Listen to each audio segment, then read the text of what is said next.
El cuerpo humano es una máquina maravillosa de precisión, casi nunca nos detenemos a pensar.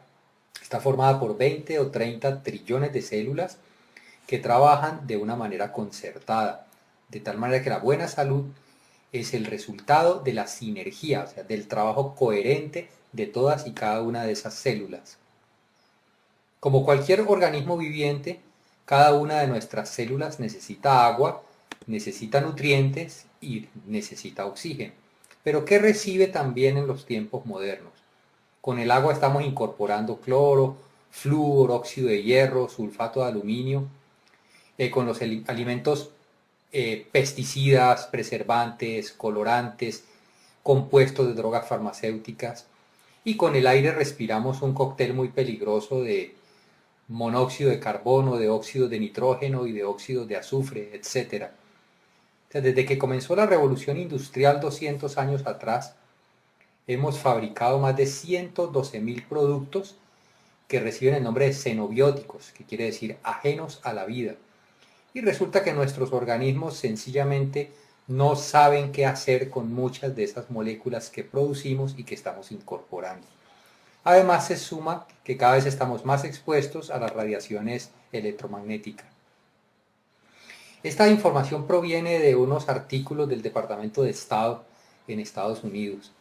Ellos hablan de más de 70.000 sustancias químicas artificiales en productos que usamos corrientemente y en la aparición e introducción a los mercados de 1.000 sustancias nuevas cada año. Podemos encontrar fácilmente alrededor de 700 químicos industriales en un cuerpo humano. Y en 2.500 exámenes de sangre se encontraron porcentajes muy altos de 148 productos químicos. Y la Escuela de Salud Pública de la Universidad de Columbia estima que el 95% del cáncer es causado por dietas que contienen cantidades excesivas de toxinas. Por un lado, estamos incorporando tóxicos. Es la moraleja de hasta dónde hemos avanzado. ¿Qué ocurre a nivel celular dentro de nosotros? Dentro de cada una de nuestras células hay unos organelos que se llaman mitocondrias. En esas mitocondrias se produce el combustible celular, que se llama adenosintrifosfato, ATP. ¿A partir de qué? A partir de los metabolitos simples. Los metabolitos simples son simplemente los nutrientes que vienen de toda la digestión de los alimentos. Nosotros consumimos carbohidratos, consumimos proteínas, consumimos aminoácidos. El estómago, los ácidos del estómago y el proceso digestivo convierten, o sea, desmontan todas esas moléculas en moléculas más sencillas, las entregan a cada una de las células y a partir de esos metabolitos simples, como se conocen, las mitocondrias fabrican ATP, que es simplemente la gasolina de las células. El ATP es la principal forma de energía que utilizan las células para realizar su trabajo biológico. Podemos decir de una manera más o menos metafórica que nada al interior de la célula se mueve sin ATP. Es decir, el ATP proporciona la energía para el trabajo biológico útil de cada una de las células. La molécula de ATP está formada por una base nitrogenada que se llama adenina, que está unida al carbono 1 de un azúcar que se llama ribosa, y ese azúcar que se llama ribosa en su carbono 5 enlaza 3 grupos fosfatos de alta energía. ¿Qué nos interesa retener en nuestra mente en este momento? Que la molécula de ATP, que es la forma de energía utilizada por las células, contiene, entre otras cosas, un azúcar que se llama ribosa. La palabra ribosa es simplemente un acrónimo del Instituto Rockefeller de Bioquímica y la descubrió y la describió Phoebus Lejeune durante sus estudios sobre el ADN. ¿Qué pasa con la ribosa? En presencia de ribosa, o sea, si tenemos suficiente ribosa dentro de nuestras células, los depósitos de ATP se recargan muy rápidamente. La ribosa es una sustancia natural extremadamente segura. ¿Para qué es indispensable también la ribosa? Para la síntesis de los ácidos ribonucleicos. Recordemos en el colegio que veíamos que el RNA y el DNA o el ADN, el ácido ribonucleico y el ácido desoxirribonucleico. ¿De qué se encargan estos ácidos en el interior de las células? El ácido ribonucleico es el transmisor de la información. Las células necesitan comunicarse entre ellas. Por ejemplo, llegan los mensajes a través de las hormonas sobre hay que madurar sexualmente, le llegan a una niña, por decir un ejemplo, a los 14 años. Y hay todo un trabajo orquestado que empieza a ocurrir en su organismo para que tenga lugar la maduración de esa joven. Esos mensajeros de información son los ácidos ribonucleicos.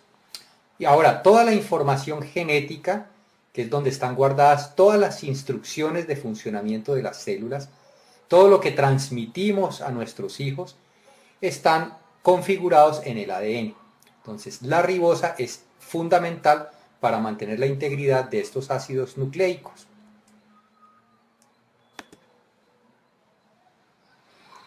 Ahora, en ese proceso de producir energía, las células convierten esos metabolitos simples en ATP y para eso necesitan oxígeno. Esa reacción química se llama oxidación.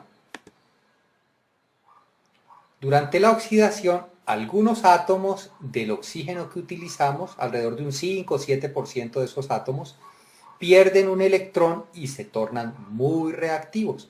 Esos oxígenos tenían 8 electrones en su órbita externa, pierden uno, quedan con 7 electrones y se vuelven muy agresivos, con una capacidad muy grande de oxidar. Esos átomos de oxígeno reactivo necesitan robar un electrón para equilibrarse. Entonces, ¿qué empiezan a hacer alrededor? A causar daños. Estos átomos de oxígeno reactivo inicialmente reciben el nombre de radicales libres. Hay varias generaciones de radicales libres, cada vez más agresivas la una después de la otra. La primera generación de radicales libres se llama radical superóxido y son potencialmente peligrosos. ¿Por qué? Si no se neutralizan oportunamente, generan una reacción en cadena conocida como estrés oxidativo. El organismo tiene un balance muy delicado entre la oxidación y la reducción. En un proceso de oxidación, ¿qué ocurre?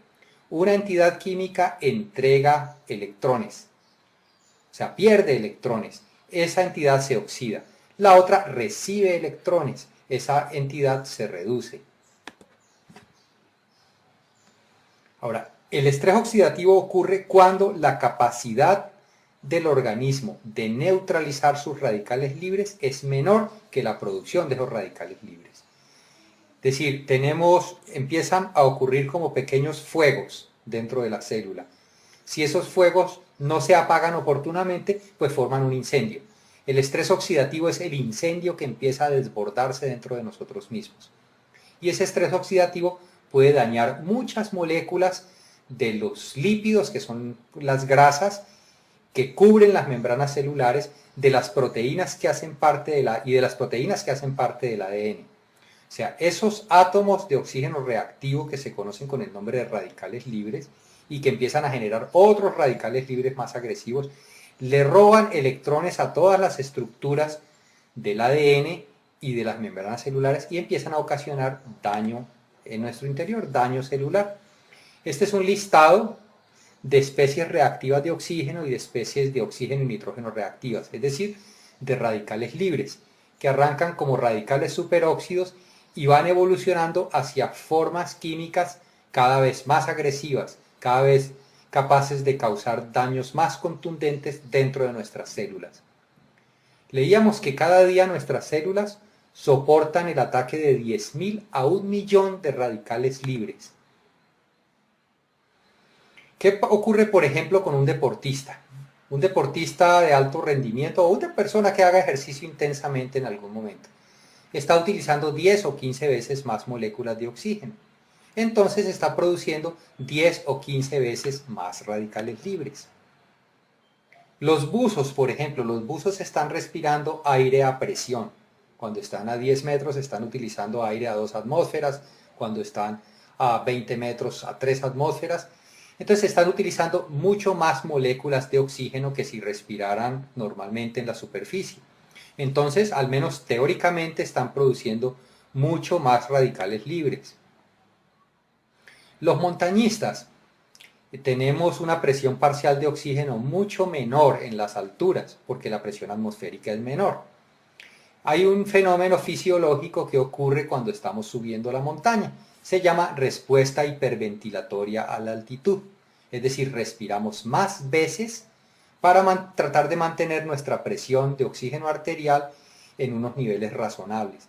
Entonces empezamos a consumir muchas moléculas de oxígeno y por lo tanto a producir mucho más radicales libres. Entonces, ¿qué ocurre cuando se desborda esa producción de radicales libres? Cuando esa producción de radicales libres desborda la capacidad del organismo de neutralizarlos, entramos en una fase de estrés oxidativo. ¿Y qué es el estrés oxidativo? El estrés oxidativo es el que dispara la inflamación. O sea, estrés oxidativo al final significa inflamación celular. Y muchas enfermedades comienzan como inflamación. Pensemos de dónde viene. Inflamación viene de la palabra latina flama, que significa fuego. La inflamación a nivel celular es como un fuego interior. Si esa inflamación no se neutraliza, no se apaga, sencillamente quema, destruye. ¿Qué ocurre cuando esa inflamación celular empieza a destruir las células y las células se ven obligadas a regenerarse una y otra vez y otra vez y otra vez? Resulta que dentro de las células, en la parte terminal de los cromosomas, existen unas estructuras que se llaman telómeros. Esos telómeros son los relojes que determinan el número de veces que cada célula puede replicarse, o sea, puede regenerarse. Entonces, cuando los radicales libres causan daños al ADN, empiezan a acelerar estos relojes biológicos. O sea, las células en su proceso de regenerarse una y otra vez, aceleran lo que se llama la apoptosis celular, que es una muerte celular programada. Cada célula tiene un programa en el cual le permite replicarse, regenerarse un determinado número de veces, como las 7 vidas del gato, para poner un ejemplo. Esas 7 vidas del gato se pueden consumir de una manera muy acelerada si estamos experimentando estrés oxidativo una y otra vez. O pueden simplemente gastarse de una manera mesurada y en tal caso tenemos un envejecimiento progresivo y no un envejecimiento degenerativo. El estrés oxidativo acelera los procesos degenerativos asociados al envejecimiento. ¿Por qué? Porque empieza a dañar las células, a obligarlas a regenerarse rápidamente una y otra vez y otra vez. ¿Qué daños genera el estrés oxidativo dentro del organismo? Puede promover la formación de tumores porque causa daños al DNA donde está guardada la información genética. Puede activar los ácidos procarcinógenos y puede alterar todos los sistemas antioxidantes del organismo, los que utilizan la vitamina C, los que utilizan la vitamina E. Hay ciertas emociones que también pueden desencadenar estrés oxidativo. Todos hemos experimentado cómo nos desgasta una angustia, cómo una rabia nos deja incluso con el sistema inmune bajito. Nos enfermamos fácilmente después de experimentar estrés, después de experimentar angustia. Pero, digamos, hasta ahora hemos tenido un panorama de cómo nos intoxicamos desde afuera y cómo también nosotros mismos producimos una forma de contaminación interior que se llama radicales libres. La naturaleza es muy sabia y ella balancea las cosas. O sea, para neutralizar los radicales libres, que son subproducto de nuestra producción de energía, y para desintoxicar las células, el organismo fabrica un antioxidante llamado glutatión. Le hemos puesto un antioxidante multipropósito porque cumple muchas tareas. El glutatión fue descubierto en 1888 por un científico francés, de Ray-Faidé. Sin embargo, nosotros no habíamos oído hablar de glutatión. Más adelante vamos a ver por qué, si es tan importante, no sabíamos nada de glutatión, más allá de las comunidades de científicos. El glutatión está formado por 3 aminoácidos: glicina, glutamina y cisteína. O sea, el glutatión se produce dentro de cada una de nuestras células. De esos 3 aminoácidos, glicina, glutamina y cisteína, la cisteína es escasa y es rara en los alimentos. ¿Qué hace el glutatión? El glutatión tiene la habilidad de entregar un electrón de hidrógeno y neutralizar muchas formas de radicales libres, sin convertirse él a su vez en un radical libre. Recuerden que hablábamos de esos oxígenos reactivos que han perdido un electrón y necesitan recuperarlo. La molécula de glutatión le entrega un electrón de hidrógeno y equilibra nuevamente esos oxígenos reactivos o esas otras formas de radicales libres.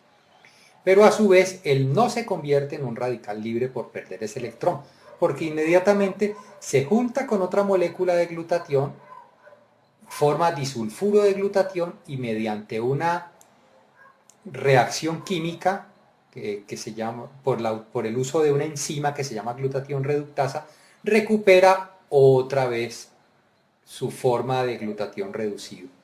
Hay una medida de inflamación celular que es una ecuación, es la glutatión oxidado contra glutatión reducido. Si es más alto los niveles de glutatión oxidado, el organismo está experimentando un estrés oxidativo bastante intenso. ¿Qué sabemos sobre glutatión? Les contaba que no habíamos oído hablar de glutatión la mayoría de nosotros, pero sí habíamos oído hablar sobre vitamina C, sobre vitamina E. Por eso me sorprendió tanto cuando empecé a consultar la literatura biomédica. Hay una página en internet que se llama PubMed, donde se reseñan todos los artículos que producen los distintos grupos de investigación alrededor del mundo. Resulta que ayer hicimos la última consulta y hay sobre glutatión 102.880 artículos científicos. ¿Qué nos dice esa cifra? Si la comparamos con las cifras de investigación de antioxidantes, estos son datos de ayer, resulta que tenemos 102.309 artículos sobre glutatión. Y sobre vitamina C y sobre vitamina E, todos hemos oído hablar de la vitamina C y de la vitamina E, solamente hay 48.000 y 34.000 artículos respectivamente. ¿Por qué la medicina ha estudiado tanto el glutatión? ¿Por qué es tan importante? Entonces, permítanos compartir algunas habilidades del glutatión. ¿Qué hace el glutatión dentro de nuestro organismo? Resulta que el glutatión reduce las moléculas de hemoglobina para que recuperen su habilidad de transportar oxígeno a las células. Aquí reducir no significa hacer menos. Reducir es la contraparte de la reacción química de oxidación y reducción. Recuerden que en una reacción de oxidación, una entidad entrega electrones y otra entidad gana electrones. El que pierde electrones se oxida, el que gana electrones se reduce. Las moléculas de hemoglobina que están en los glóbulos rojos se encargan de tomar oxígeno desde los pulmones y repartirlo a todas y cada una de las células, y de tomar dióxido de carbono, que es un subproducto del metabolismo, de todas y cada una de las células y sacarlo nuevamente hasta los pulmones para que pueda evacuarse durante la expiración. Resulta que en este ciclo de tomar oxígeno, repartirlo, recibir dióxido de carbono y evacuarlo, las moléculas de hemoglobina sufren unas transformaciones. El glutatión es el que se encarga de que estas moléculas vuelvan a estar disponibles para transportar oxígeno en cada ciclo. Es decir, sin glutatión ni siquiera podríamos aprovechar el oxígeno que tomamos durante nuestra respiración. ¿Qué otras cosas hace el glutatión? Es importante para la producción de linfocitos. Los linfocitos, recordemos, son los glóbulos blancos. Podemos producir un glóbulo blanco, dura digamos media hora o 2 horas máximo. Se producen todo el tiempo en el organismo y son nuestra primera línea de defensa contra los virus y contra las enfermedades.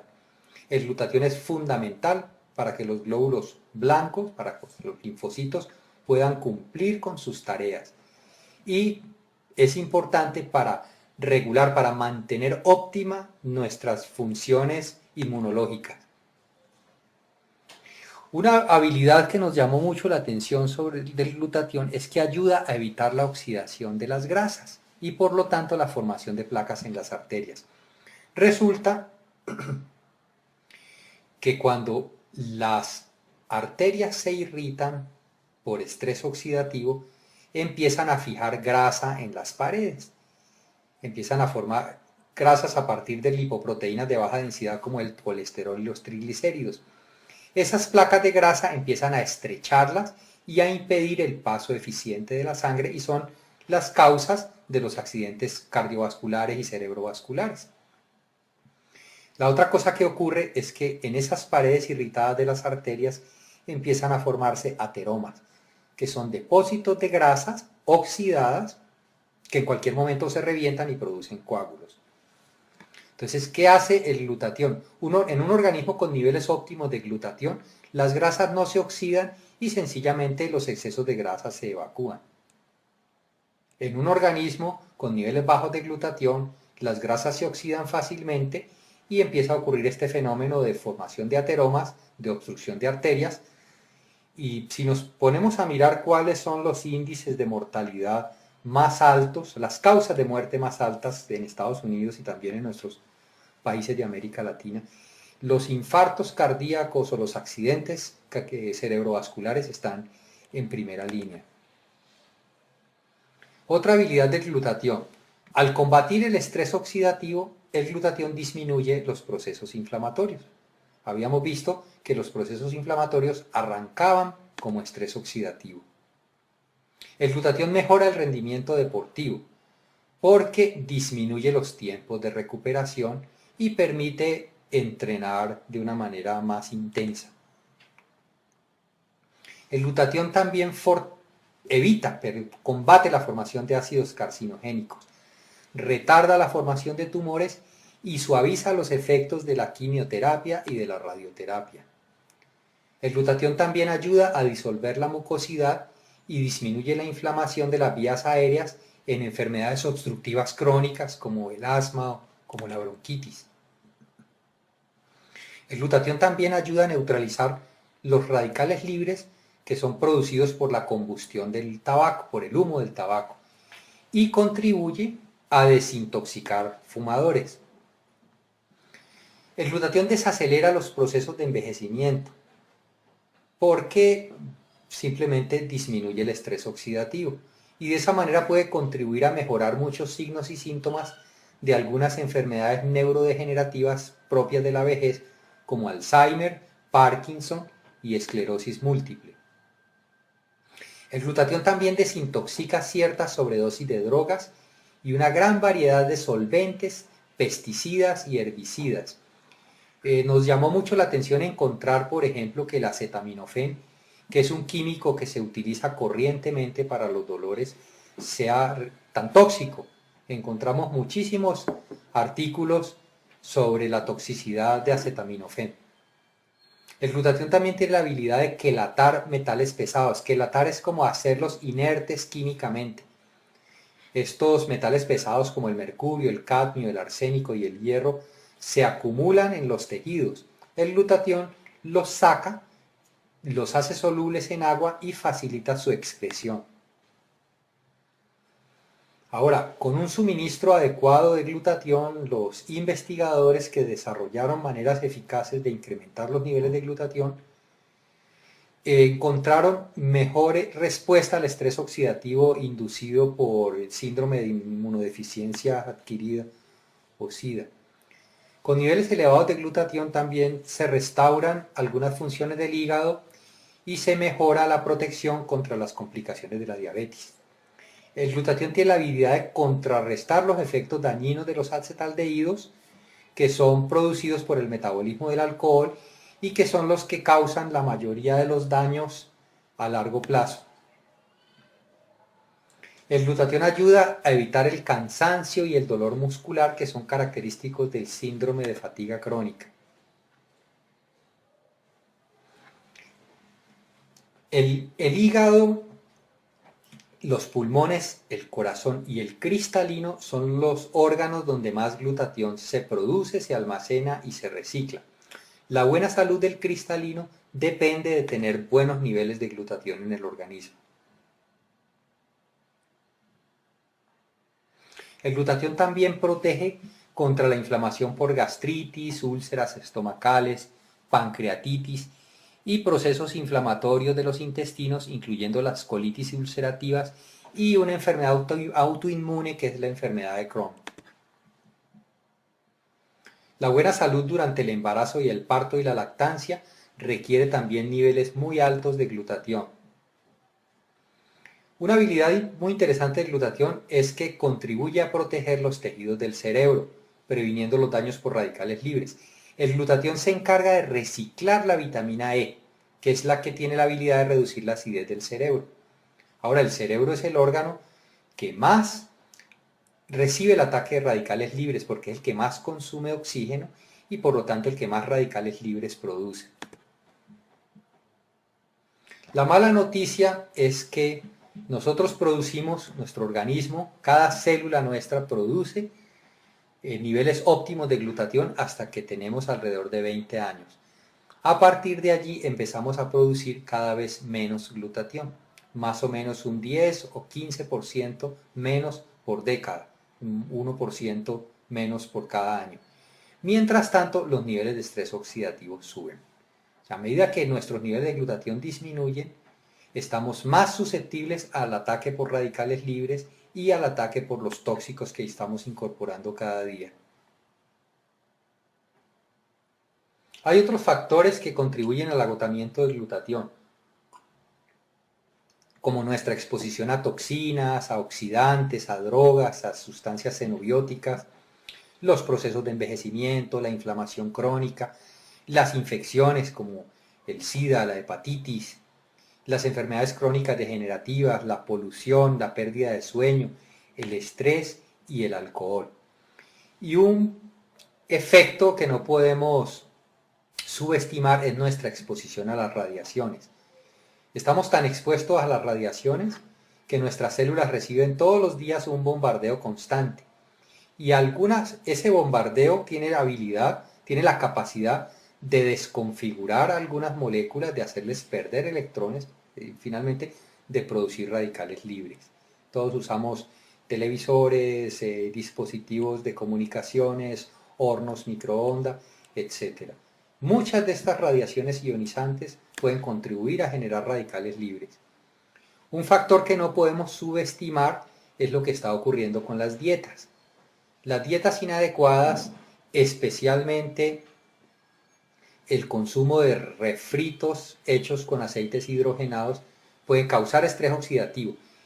Y estas dietas acidifican y provocan inflamaciones en el organismo. Los estudiosos de nutrición han empezado a llamar estas dietas inflamatorias. En resumen, hay más de 74 enfermedades asociadas a los bajos niveles de glutatión. Tenemos desde enfermedades cardiovasculares, pulmonares, neurológicas, oftalmológicas, inmunológicas, infecciosas, reumatológicas, oncológicas, dermatológicas. Si los niveles bajos de glutatión, esto está ampliamente documentado en la literatura médica, 74 o más enfermedades asociadas a los niveles bajos de glutatión.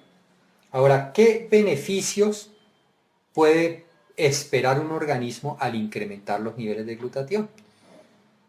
Se disminuyen los procesos inflamatorios, el organismo recupera la habilidad de desintoxicarse de metales pesados y de muchas sustancias químicas y de toxinas y de prácticamente todos los radicales libres conocidos.